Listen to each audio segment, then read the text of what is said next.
han visto, es producto de una mutación tanto en el BRCA1 como en el BRCA2, que son genes asociados a la reparación celular, específicamente la reparación del genoma cuando éste sufre ruptura, ya sea de una doble cadena, normalmente de doble cadena. Por lo tanto, son considerados genes de mantenimiento general del genoma. ¿Hasta qué hora están sus pasitos 10 y 25, creo, no? Sí. Chicos, por favor, los que están llegando, apúrense a tomar sus asientos y no se entusiasmen.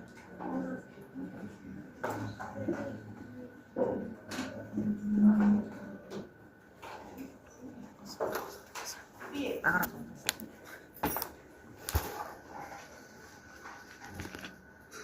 Entonces, en este caso, normalmente el cáncer de mama es relativamente ambiental, es decir, de que puede surgir cáncer de mama sin necesidad de pensar en una mutación per se dentro de la familia, y esto se puede dar por diferentes circunstancias, incluyendo circunstancias de sustancias mutagénicas, efectos físicos como la radiación, algunos otros efectos, especialmente en las mujeres, que es daño a las mamas. Puede ser, por ejemplo, por golpes fuertes u otro tipo de problemas que llevan entonces a un daño tisular y por lo tanto a una reparación del tejido. También puede ser por el estrógeno y se consume estrógeno externo para evitar los síntomas de la menopausia, pero básicamente este tipo de medicamentos trabajan con dosis un poco más altas de lo que el cuerpo normalmente produciría, generando una sobreexposición que puede llevar entonces al cáncer, ¿no? Y en el caso de las que son ya derivados de problemas genéticos, en realidad corresponden a un 5% de los casos más o menos que van a tener una predisposición de gana autosómica dominante, es decir, como tal una autosómica dominante. Como habíamos mencionado, una autosómica dominante a veces puede ser que simplemente se requiere de que la mutación esté presente en una de las cromatas para generar un problema, ¿no? En este caso es así. Y normalmente, como todas las células van a tener esta mutación, este cáncer va a aparecer no solo en pacientes con menor edad, también va a aparecer como un problema bilateral y multifocal. Normalmente, cuando ustedes tienen un cáncer de mama fetal, suele afectar a una de las mamas, que suele dar un proceso de extirpación del quiste, de extirpación de la mama en general. Pero cuando tenemos mutaciones como tales, se da entonces una extirpación bilateral, porque las células de ambas mamas son igual de susceptibles a sufrir cáncer, ¿sí? Lo mismo que hemos visto, por ejemplo, con el fenómeno de los dos eventos palidoblastoma. Ya tienen una mutación como tal. Y finalmente, un detalle muy interesante es que como estas células todas son las que tienen mutaciones, entonces los factores ambientales normalmente asociados solamente al tejido mamario también van a estar asociados a los tejidos, produciendo una mayor probabilidad de la aparición de cánceres como el cáncer ovárico y el cáncer de trompa, que también están directamente relacionados con la producción de estrógenos. Finalmente, vamos a observar que cuando tenemos estas mutaciones, vamos a ver casos ya van a escapar al mecanismo estándar, que es una sobreproducción de estrógeno, que va a ser, por ejemplo, el cáncer de mama masculino. Es decir, que el lugar donde le puede dar cáncer de mama, cuando tienen estas mutaciones, con una probabilidad más alta, es decir, más del 20% más. ¿Sí? Por lo que en este caso, normalmente cuando identificamos estas mutaciones, es importante hacer una consejería familiar, porque ya no se trata de que solamente las mujeres estén afectadas, sino que los hombres también pueden afectarse. Este tipo de problemas también suelen aparecer en otras enfermedades como el cáncer de gástrico y el difuso. Luego tenemos lo que es el cáncer de colon hereditario. Sí, el cáncer de colon vamos a tener dos enfermedades de ejemplo ahora, que es la polipólisis adenomatosa familiar y el síndrome de Lynch, aunque los mecanismos de esas enfermedades son ligeramente diferentes. En el caso de la polipólisis adenomatosa familiar, estamos trabajando con el APC, en este caso va a ser una pérdida de funciones USB, que normalmente está asociado a la protección del genoma antes de la replicación, y lo que va a suceder es que va a promover entonces la división celular en una primera instancia de forma benigna. Es decir, lo que vamos a tener va a ser una aparición copiosa e idiopática y no específica de lo que se conoce como pólipos. Pólipos como unos chuponcitos o unos lunarcitos redonditos que salen de grandes epiteliales. El problema en este caso es de que esos pólipos van a salir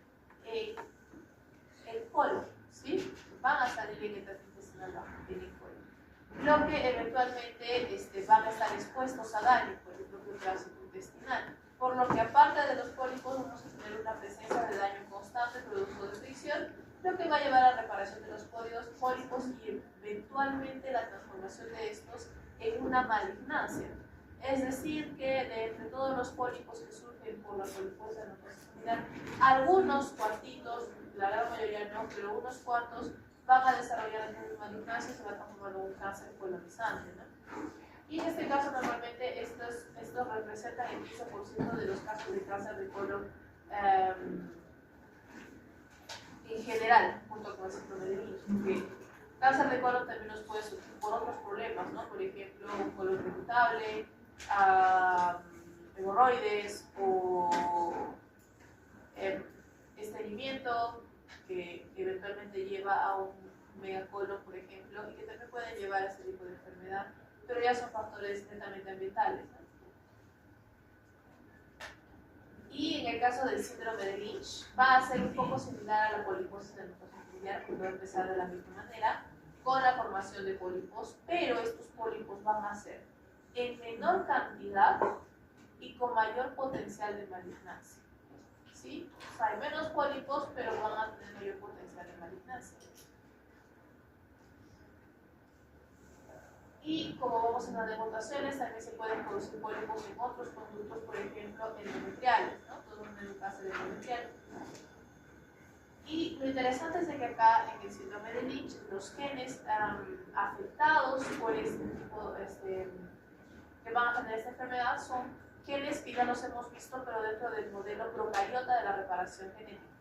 Entonces, si nos acordamos un poco cuando hablamos de la replicación, uno de los pasos finales era la corrección de errores, en donde según el modelo de bacterias, las proteínas MUT-S y MUT-H, que se comportan como una especie de tenazas de cangrejo, pasan a lo largo del genoma tratando de sentir como una cinta derecha hasta que de repente encuentran un pequeño chichón. ¿Qué es ese pequeño chichón?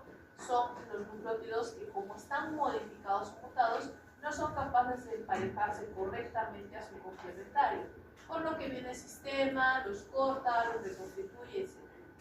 En el cuerpo eucariota, es decir, nosotros normalmente vamos a tener estos igual, misma función, pero con genes con otros nombres, como MLH1, MS, la diapositiva está mal, es MSH2, MSH6 y PMC2, que como hemos mencionado corrigen problemas en el emparejamiento de bases. ¿Dónde surgen estos problemas de emparejamiento de bases? Suelen surgir en las zonas no codificantes del genoma, conocidas como las regiones satélites, ¿sí? Los líneas, los cines, etc. Estas regiones satélite suelen estar dentro de la heterocromatina y son regiones altamente repetitivas de secuencias. Es decir, van a ser pedazos de secuencias repetitivas que normalmente van a tener no solo diferentes repeticiones en función de cada persona, sino que van a ser como una especie de imprinting o de código de barras de cada uno. Ahora, cuando hablamos acerca de la capacidad de las polimerasas de equivocarse y de hacer resbalones, como se le menciona, se basa en esa misma repetitividad. Y habíamos hecho una alegoría. Por ejemplo, habíamos hecho, ¿qué pasaría si nosotros tenemos un libro y este libro va a tener un párrafo que ocupa casi toda una página y con palabras muy similares? Se van a perder, ¿sí? No van a llegar de la mitad del párrafo y van a decir, ah, tengo que volver a empezar otra vez, o dónde me quedé, o me salté una palabra. Me salté una palabra. Entonces, nuestros ojos fallan, la polimerasa también puede fallar. Lo que va a hacer es que estructuralmente se la va a pasar sintetizando, por ejemplo, el complemento de ACG, o el complemento de TTG, complemento de TTG, complemento de TTG, complemento de TTG. Y esa repetitividad va a llevar a un problema de optimización en el que al final la polimerasa o agrega un TTG de más o simplemente hace que la secuencia se pase de largo y no copie nada y se pasa a la siguiente, y como la siguiente es igual, sigue copiando, lo que se conoce como un resbalón, ¿sí? Se olvidó de una palabra o se olvidó de una repetición. Y eso va a producir, por lo tanto, ya no una, no dos, sino varias versiones de ese mismo satélite con más o menor tamaño, por todas las veces que la célula se ha dividido y que por lo tanto ese pedazo satélite se ha vuelto inestable. Este proceso se conoce como la inestabilidad de satélite o también MSI+. Y lo vamos a ver aquí. ¿No? ¿Ah? Entonces lo que tenemos acá es un gel de electroforesis, en donde tenemos tres grupos ejemplo, en donde el grupo central, NT, el carril denominado N es una persona normal y el carril denominado T es una persona con inestabilidad MSI1. Podemos ver de que en un principio vamos a tener que cuando amplificamos este agente en particular, esta persona es heterocigota para el satélite, es decir, que tiene una versión más pequeña que la otra, pero solamente dos versiones, con dos cromátides, es completamente normal, y el tumor todavía respeta esta realidad. También tiene sus dos versiones, heterocigoto, totalmente normales. Pero ¿qué sucede a medida de que el tumor avanza? Como pueden ver, acá tenemos otro caso con otros satélites, y tenemos, aparte de los dos satélites que ya teníamos en la medicina normal, tenemos tres más.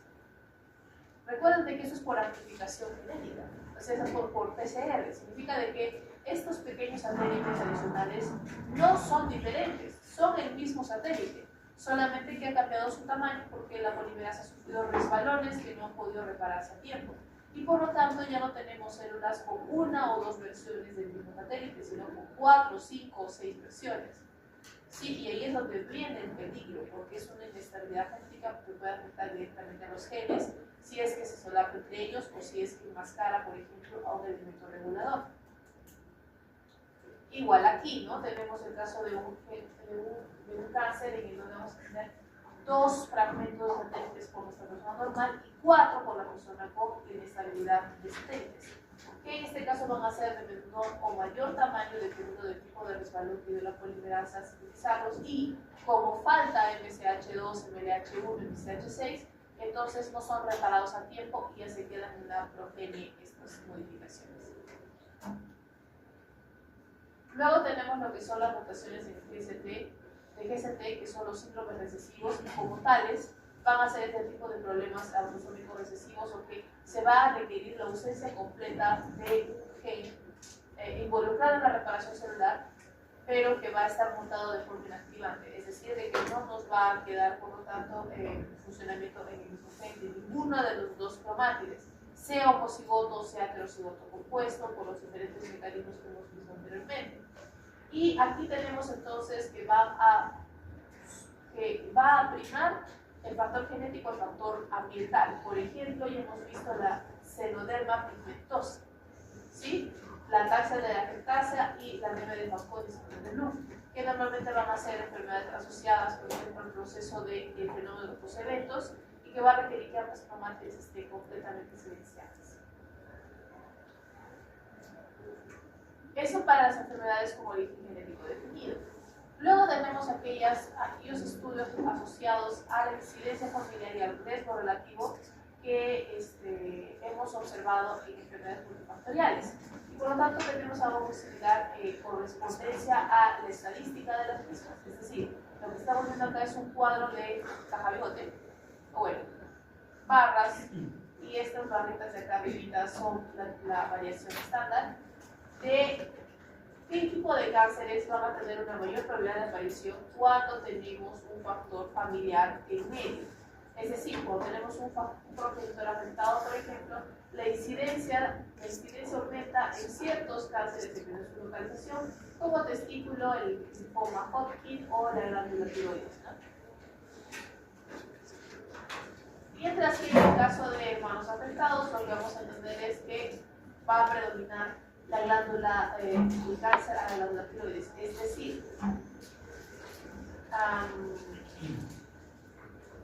si tu hermano o si un familiar consanguíneo, en este caso de la misma línea sanguínea de una generación, tiene cáncer de la glándula tiroides, es altamente probable que puedan sufrir el mismo cáncer de la glándula, ¿no? Entonces estamos entrando en estadística y enfermedades multifactoriales. También hay que tomar estos resultados considerando de que en enfermedades multifactoriales el factor ambiental también juega un rol muy importante. Luego tenemos finalmente lo que son oncogenes. Los oncogenes tienen en este caso un mecanismo muy interesante que se denomina la activación por traslocación cromosómica. Entonces, para poder entender lo que es una proteína quimera, vamos a utilizar un ejemplo sencillo.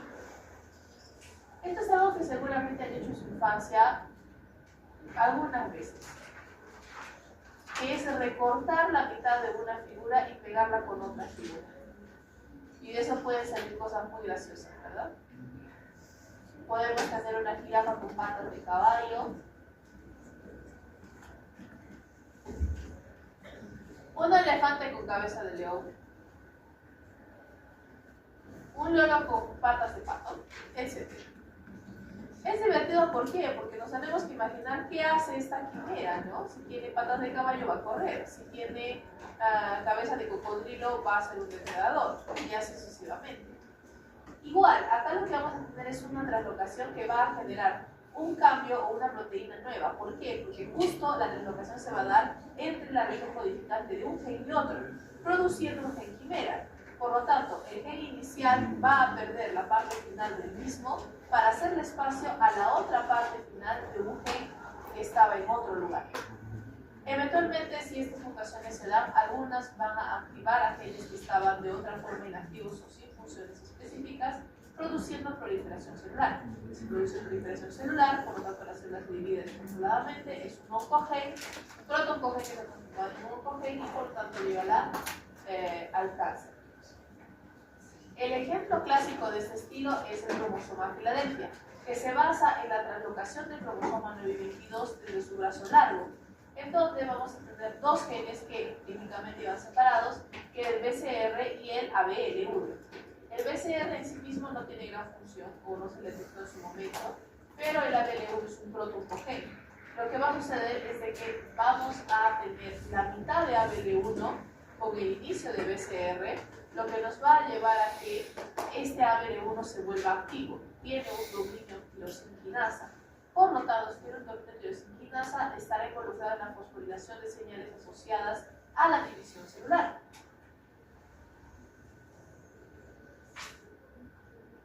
Lo que dará como resultado entonces una enfermedad que es la leucemia mielocítica aguda. Leucemia mielogénica, Otro sistema así es el linfoma de Burkitt, por ejemplo, en el cual el gen MYC, que ahora el gen MYC es el protooncogen, es un gen asociado a la división celular, solo que activado frente a determinados estímulos, va a mezclarse, va a traslocarse con la cadena pesada de las inmunoglobulinas que se pueden encontrar en el cromosoma 22, lo que va a llevar a una expresión constitutiva, porque recuerden que inmunoglobulinas se producen constantemente. Por lo tanto, va a llevar a una producción constitutiva de MYC y una mayor proliferación a nivel celular. Justamente cómo se observa esto, acá tenemos el BCR y el ABL en sus respectivos cromosomas, ambos sin problemas. El problema va a surgir cuando hagan una translocación y por lo tanto la primera mitad del BCR va a unirse aquí abajo, que va a ser una proteína trufa, no va a pasar nada, y la otra parte va a ser la unión de del primer pedazo de BCR con el pedazo final de ABL1, produciendo por lo tanto este oncogen que es altamente peligroso. De este tipo de enfermedades, tipo de translocaciones, la mayoría son enfermedades asociadas o neoplasias asociadas al sistema hematopoyético, es decir, que vamos a tener todos los tipos, la gran mayoría de tipos de linfoma y leucemia. Por ejemplo, el linfoma de Burkitt está asociado a la translocación de 814, 822 y 28. El leucemia mielogénica crónica es nuestro BCR-ABL1.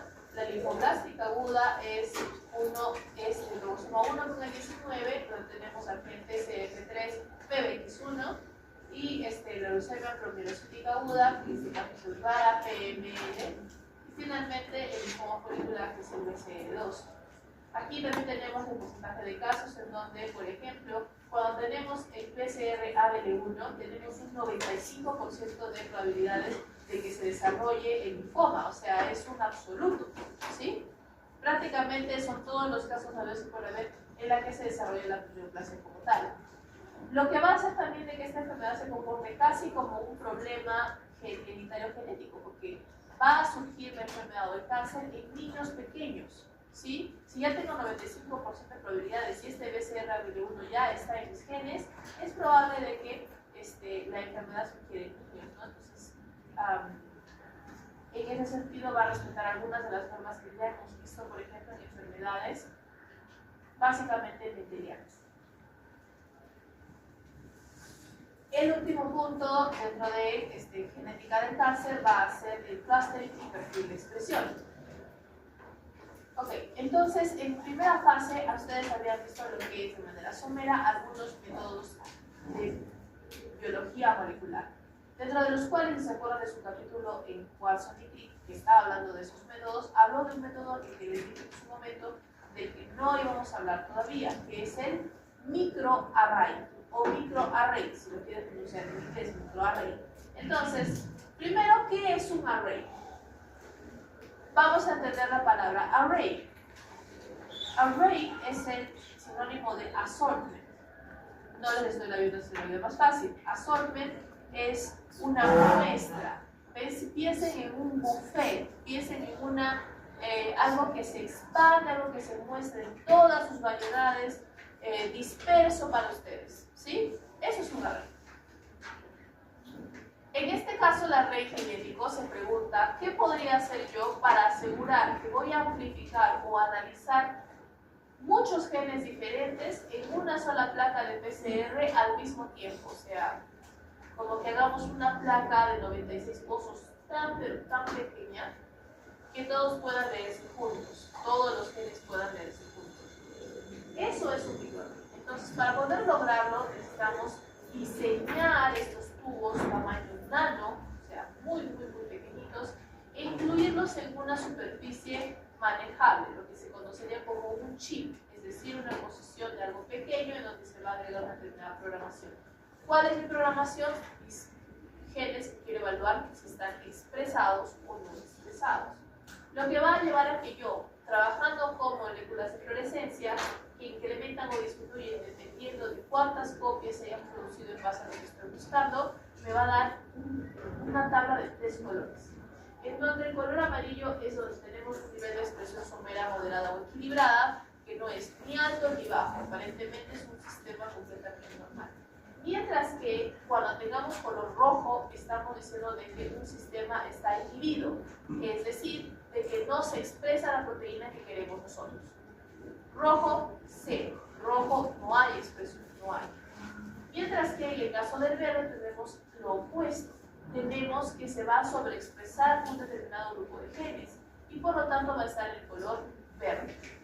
¿Cómo es que este microarray nos va a dar información y nos va a permitir evaluar acá los genes conductores de los genes pasajeros? Eso es a donde estamos entrando. Preguntarnos, ok, ¿por qué en enfermedades como es? ¿Quién causó el primer evento de división celular? ¿Este tumor es altamente agresivo o es sensible al tratamiento? ¿Tiene buen o mal pronóstico? Entonces, para poder saber eso, lo que se hace es un panel de genes. Se toman todos los genes asociados a esta enfermedad y se empiezan a expresar o evaluar su expresión de determinados cánceres para poder encontrar patrones. Entonces, lo que yo estoy viendo acá, por ejemplo, es un microarray hecho para 8 muestras de un tipo de cáncer, en las cuales algunos pacientes tienen este cáncer con mayor severidad que otros. ¿Sí? Así sencillo, simplemente unos aguantan y soportan bien y manejan bien el tratamiento, mientras que otros no les hacen cosquillas y eventualmente es una lucha contra el tiempo y a veces puede llegar a fallecer. Entonces, ¿cómo reconozco aquellos genes importantes dentro de este proceso? Primero hago un array. Como pueden ver, una vez hecho el array, lo que voy a tener va a ser estos cuadrados de colores amarillo, rojo y verde. Hemos dicho de que el amarillo para nosotros no nos sirve porque va a ser basal, es decir, que no se ve afectado por las circunstancias. Así que lo que tenemos que sacar son los rojitos y verdes y compararlos por cada gen que hemos evaluado con los rojitos y verdes de otra muestra. Gracias a Dios, esto lo puede hacer una computadora. Lo que va a hacer es, aquí tenemos las 8 muestras, es decir, este cuadrado que ustedes ven acá a mano izquierda, acá le hemos vuelto una columna para comparar las 8 muestras juntas. Y el programa lo que va a hacer es borrarme todos los amarillos por fila de G y dejarme solamente aquellas filas que van a tener un color verde o un color rojo y ordenarlas de acuerdo a esos colores, lo que nos da como resultado este pequeño cuadro de aquí, en donde vamos a tener, como hemos dicho, tumor A, es decir, el tumor aparentemente benigno, y tumor B, el tumor con mayor malignancia. Vamos a ver qué muestras asocian a qué tumor. Acá, por ejemplo, el tumor A está a la 2, a la 3, a la 6 y a la 8, mientras que el tumor B es la 1, la 4, la 5 y la 7. Y lo siguiente que vamos a evaluar van a ser los paneles o los genes que hemos analizado en primer lugar. Hemos analizado 100 genes, de los cuales solamente tenemos 13 candidatos. Estos 13 candidatos son los que han demostrado que su expresión no es basal ni normal dentro de estas células cancerígenas. Y lo más intrigante es de que estamos viendo prácticamente un comportamiento opuesto entre un tumor y el otro. ¿Por qué opuesto? Porque vamos a ver que para los genes 1, 25, 27, hasta el 83, o mejor dicho, y el 83, vamos a observar que en el caso tumoral, especialmente en 4 de las 7 muestras, estos genes están sobreactivados, es decir, están sobreactivados en el cáncer benigno. O mientras que en el cáncer maligno vamos a tener un rojo completo, es decir, que ninguno de estos genes está activado en el cáncer maligno. Conclusión: la malignancia podría asociarse a la ausencia de expresión de esos genes. Por lo tanto, esos genes adquieren una importancia dentro del desarrollo del cáncer. De la misma manera, y en el caso opuesto, tenemos verde con rojo. Vamos a tener que las muestras A ahora son aquellas que no expresan estos genes como tales, y la muestra B va a estar completamente en verde. Es decir, de que los genes vistos desde el 22 a 6 hasta 6 genes hasta el 88 van a demostrar que cuando estos genes se expresan hay una mayor severidad del tumor. ¿Sí? Ahí es a donde queremos llegar. Hay una mayor severidad.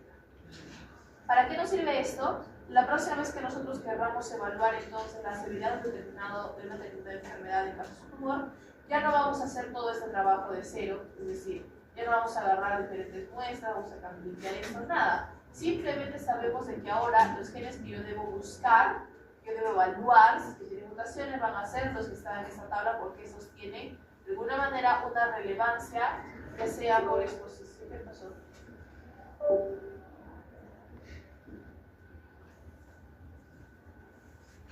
¿Fue? Oh, volvió. Ok.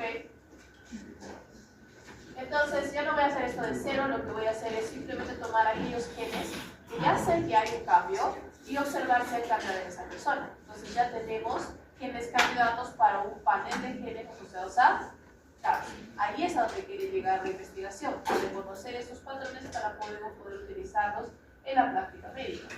Y finalmente, en algunos casos de mayor severidad, vamos a trabajar con ciertos cánceres que van a tener terapias dirigidas específicamente al punto de inicio, al punto de origen de la división celular. Por ejemplo, en el caso de esta enfermedad de cáncer de mama, en donde HER2 está sobreamplificado, es un oncogen, y vamos a utilizar trastuzumab. No se preocupen mucho de estos nombres de medicamentos. Cuando acabo con MAB, es decir, MAB, significa monoclonal antibody. Es decir, el medicamento es un anticuerpo monoclonal. ¿Por qué el interés de un anticuerpo monoclonal? Porque normalmente los genes más agresivos, como hemos dicho en la clase pasada, se esconden del sistema inmunológico porque desarrollan su propio sistema de protección. Lo que hace este medicamento es reconocer a las células malignas que tienen entonces HER2 o anti-HER2 en mayor concentración, y por lo tanto los anticuerpos dirigir toda la maquinaria inmunológica a la destrucción de este tumor. ¿Sí? Para complementar lo que se sabe del radioquimioterapia. Y por otro lado tenemos, por ejemplo, a los medicamentos que acaban en IR. IR, que significa inhibidor, ¿sí? Es decir, va a ser una molécula que detenga la acción de alguna enzima. Por ejemplo, en el caso del cáncer de pulmón no microcítico, el gen asociado es ALK. Y al utilizar el trastuzumab vamos a tener una inhibición de la actividad tirosina de este gen. Es decir, como ya no tiene actividad tirosina o está siendo bloqueada, ya no induce la proliferación celular de forma descontrolada. Y ese es el otro tipo de tratamiento que se puede aplicar. Bien, ¿hasta acá alguna pregunta? No, antes de que mueran, yo también, 5 minutos de break y me voy a comprar un café, porque ahorita voy a caer con ustedes. Ese calorcito, ese solcito de acá, esto me hace una empollada acá. No me da ganas de quitarme de la sala, pero tampoco me da tan importante porque como no tiene, no es parte del libro, como tal, no va a entrar lo que está en las diapositivas, que va a ser una lista de género, nada más. ¿Sí? ¿Qué es la nutrigenética y la farmacogenómica? Entonces, la idea es lo que la idea de ambos conceptos están asociados al concepto de la medicina personalizada. Entonces, capaz que ustedes han escuchado hablar algunos doctores correctamente e incorrectamente de la medicina personalizada. ¿De qué se trata la medicina personalizada? Es en la idea de que no tendría sentido tratar médicamente, con tratamiento oncológicamente, a todas las personas por igual, sabiendo que todos los genomas no son iguales. Es decir, no tiene sentido de que una persona que sabemos de que solo absorbe la mitad del principio activo del medicamento, darle la misma dosis que todos los demás. Tenemos que dar el doble para que haga efecto esa mitad, ¿no? O el hecho de que si tenemos una persona con un gen que le impide, por ejemplo, digerir proteína compleja, como la de las carnes, no tendría sentido obligar a esa persona a comer carnes, porque no lo puede digerir. ¿Se dan cuenta? Entonces, el hecho de que nosotros podamos diferenciar en base a mutaciones y características genéticas de un paciente a otro y adaptar lo que ya se sabe de conceptos médicos a las particularidades genéticas de una persona, eso es medicina personalizada. Y obviamente que está desarrollándose mucho más en otros países que en este país, porque va a depender mucho de las posibilidades que tenemos para conocer las características genéticas de cada persona. Acá ya de por sí, todavía los ensayos de paternidad son una rareza, ¿no? No es muy común. En otros países es bastante común. De hecho, lo que se cree es de que más alejado, un concepto más alejado y futurista, lleguemos a ese punto. Vamos a asustar algunas cabecitas paranoicamente. Imagínense un futuro, tal vez ustedes estén abuelitos, estamos hablando de 2070, 2080, por ahí, terminando el siglo XXI, ¿no? En el que sea posible de que nosotros ya no tengamos que identificarnos con DNI y con código de barras acá, que son las películas futuristas, y con huellas dactilares que han visto los abuelitos a medida de que pasa el tiempo se van perdiendo los tipos de las huellas dactilares, sino que cuando tengamos que identificarnos haya una especie de punzón al que le hagamos nuestro dedito así, agarre un poquito de nuestra sangre y detecte nuestro perfil genético. Ahí ni gemelos se van a confundir, porque va a detectarlo todo. ¿Sí? Obviamente, si tiene nuestro perfil genético en una base de datos, tiene qué enfermedades tenemos, qué enfermedades nos pueden dar, y no solamente eso, qué otros problemas podemos tener. Obviamente es aterrador, porque ese es el mayor concepto de identidad que tiene cada persona. Pero en ese punto, ya ahí sí, por ejemplo, cuando vamos a un hospital ya no tendríamos muchas historias clínicas, tendríamos una sola historia clínica, siempre conectada a nuestras características genéticas, ¿no? Es un mundo futurista, definitivamente, pero las personas quieren apuntar ahí, y una señal de ello es tanto la nutrigenética como la farmacogenómica. La nutrigenética, por lo tanto, estudia aquellas relaciones entre las mutaciones en algunos genes y restricciones alimenticias. Por ejemplo, aquellos genes que están asociados a una deficiencia en la correcta absorción de grasas. Entonces, ustedes se acuerdan ahorita de fisiología, cómo se absorben las grasas. Primero comemos, luego comemos estómago, intestino. Ahí los enterocitos empiezan a jalar la grasa. Pero la grasa no puede viajar tal cual en el torrente sanguíneo. así que será transformada para ser incluida en unos camiones que son las lipoproteínas, de las cuales tenemos de diferente tamaño, ¿no? Kilomicrones, etc. Y estas proteínas viajan por el torrente sanguíneo hasta llegar a los órganos o a las células, podrán entonces utilizar las grasas para generar energía, para generar colágeno, para generar reservas, etcétera, que van a transformar en triglicéridos, glucosa y un enorme rango.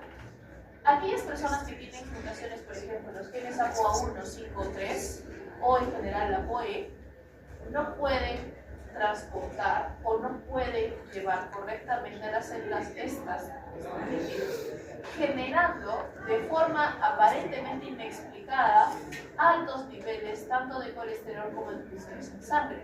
Uno de estos casos es, por ejemplo, la hipertrigliceridemia congénita, que básicamente son personas, así como ustedes, buena dieta, mala dieta, no importa, que normalmente deberían tener un 100 de triglicéridos, están en 400 o 480, o sea, están como una persona con obesidad mórbida tipo 3, no tiene sentido. Es porque no tienen los genes que puedan permitirse la absorción de estos componentes. Ustedes no tienen esta clase de vida, no tienen esta dieta, pero si siguen así, van a seguir sufriendo de lo que sufren todos los hipertrigliceridémicos, es decir, placas de pus y células a nivel de las arterias y por lo tanto esclerosis igual. O sea, no pueden escaparse de ello. Solución, no pueden comer grasas porque no las absorben. Y segundo, tienen que tomar medicamentos como si fuesen una persona con triglicéridos altos, porque tienen que bajar los triglicéridos, a pesar de que tienen una vida relativamente saludable. Entonces, a ellos es a lo que puede ser el problema. Tendremos otros genes como el PPRG, como el LST para lo que son los lácteos, como los genes de citocromo, que son los CYP1A2, que son encargados de la eliminación de la cafeína, es decir, algunas personas tienen mayores efectos que una taza de café. Una taza de café es una taquicardia, mientras que nosotros una taza de café nos da más sueño, ¿no? O en este caso la vitamina D, es decir, falta dentro de la activación de vitamina D, de producción de vitamina D, aún con sol, sin sol, con suplementos, sin suplementos. Entonces en este caso también hay que trabajar ahí. Y finalmente tenemos lo que es la farmacogenética o farmacoeconómica, que va funcionando de manera similar, pero acá nosotros vamos a hablar acerca de qué tipo de personas, por ejemplo, hipermetabolizadores, que consumen un principio activo de un medicamento demasiado rápido. Entonces, pongamos un ejemplo sencillo. Amoxicilina ácido clavulámico de 500. Normalmente el periodo de toma es de 8 horas, es decir, cada 8 horas toman esta mezcla para matar, digamos, la infección pulmonar. ¿Ya? Un hipermetabolizador habrá literalmente acabado con la dosis en 4 horas. Porque su cuerpo ya lo absorbió, ya lo pasó, el riñón y el hígado ya lo deshicieron, ya no queda nada. Si no sabemos que la persona es un hipermetabolizador y le damos el tratamiento, ¿funcionará el tratamiento antibiótico? No, porque por cada toma quedará 4 horas en un espacio vacío y por lo tanto seguirá la infección. Tendremos que utilizar una dosis más alta o reducir el tiempo de toma. Y el opuesto sucede con un hipometabolizador, que en vez de que le dure 8 horas, le durará 12, 16. Por lo tanto, estamos sobremedicando. Si ustedes saben que sobremedicar puede llevar a efectos secundarios. Entonces, identificar tanto hiper como hipometabolizadores nos va a ayudar entonces a un mejor reconocimiento de los fármacos. Ya, están, ahí están.